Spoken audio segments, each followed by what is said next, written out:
Satu, Himasal mendukung langkah DPR RI untuk meminta KPI memanggil dan memeriksa secara resmi pihak Trans 7 terkait tayangan program Expose tanggal 13 Oktober 2025.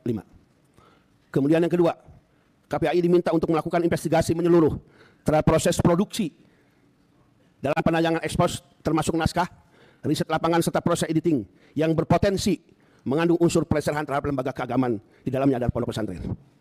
Tiga, KPI perlu mengadakan pedoman perilaku penyiaran dan standar program siaran dengan memberikan sanksi yang tegas karena nilai-nilai tersebut melanggar etika dan norma penyiaran.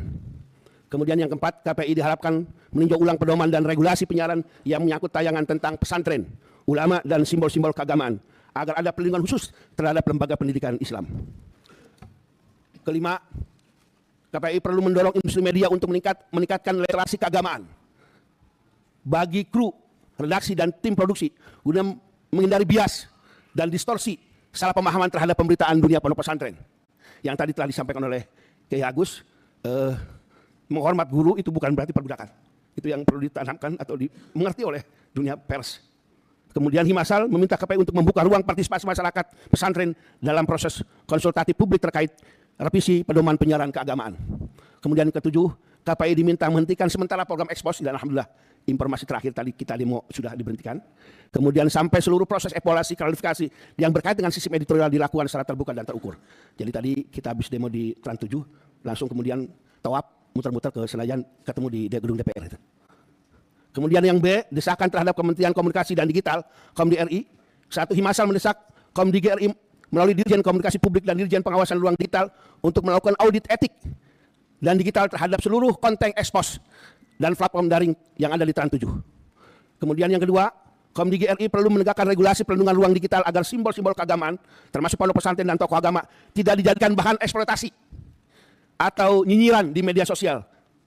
Kemudian keempat, KOMDI diharapkan meningkatkan literasi digital nasional dengan memasukkan aspek etika beragama dan kebudayaan dalam program pendidikan di media sosial.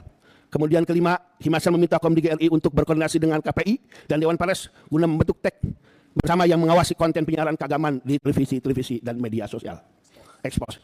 Kemudian Himasal juga mendorong KOMDI mendukung produksi konten positif tentang narasi pondok pesantren dan dakwah kebangsaan, keagamaan yang bersinggung dengan organisasi santri dan pondok pesantren dalam lembaga-lembaga lain di lingkungan pendidikan.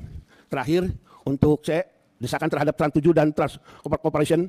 Satu, Himasal menuntut Trans 7 dan Trans Corporation untuk menyampaikan permintaan maaf terbuka secara resmi kepada publik khusus komunitas pondok pesantren secara umum dan Lirboyo secara khusus yang datang dari pribadi pemilik yaitu Bapak Khairul Tanjung. Dan itu dimohon untuk ditayangkan terbuka bukan melalui rekaman dan disebarkan ke media sosial. Sebab itu nanti mohon dengan hormat informasi terakhir bahwa Pak Khairul Tanjung juga berkenan akan hadir ke Lirboyo. Mudah-mudahan ini bisa membuka dan bisa memberikan narasi baik kepada dunia pondok pesantren. Kedua, Trans 7 wajib menarik seluruh konten Expose yang mengandung unsur pelecehan terhadap pesantren dari seluruh kanal digital termasuk YouTube, Instagram, dan platform streaming dan lain sebagainya. Kemudian ketika Himasal mendesak manajemen Trans 7 untuk melakukan evaluasi internal terhadap tim redaksi, produsen, dan penanggung jawab program guna memastikan tidak ada lagi pelanggaran etik buruk di masa-masa yang akan datang. Kemudian keempat, Trans 7 perlu membuat pedoman internal penyiaran keagamaan dan budaya sebagai bentuk komitmen perusahaan dalam menjaga keberagaman dan keharmonisan lembaga keagamaan. Kemudian kelima, Himasal mengusulkan agar Trans 7 menggagas program dokumenter edukatif yang menampilkan nilai-nilai pesantren sebagai pusat modernisasi beragama.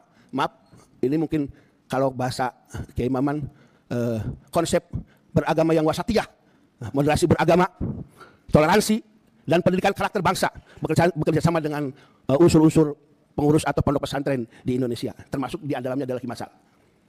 Trans 7 diharapkan melibatkan perwakilan pesantren dan tokoh agama dalam proses perencanaan konten yang berkaitan dengan tema keagamaan agar terjadi keseimbangan informasi dan penghormatan terhadap nilai-nilai lokal atau wisdom. Kemudian yang terakhir, penutup, komitmen Himasal untuk menjaga moralitas dan ketertiban publik. Kemudian yang kedua, Himasal berkomitmen menumbuhkan jalur moral, edukatif, dan hukum yang santun. Himasal tidak akan terprovokasi oleh sentimen publik, tetapi tetap fokus memperjuangkan keadilan dan kehormatan lembaga pondok pesantren. Kemudian terakhir, pesantren adalah sumber pencerahan, penjaga moral bangsa, mengajak seluruh pihak, pemerintah, media, masyarakat untuk bersama-sama memulihkan marwah pesantren serta memperkuat literasi media keagamaan di Indonesia. Barangkali itulah tambahan dari Himasal Jawa Barat untuk menambahkan apa yang disampaikan oleh Kiai Agus. Terima kasih.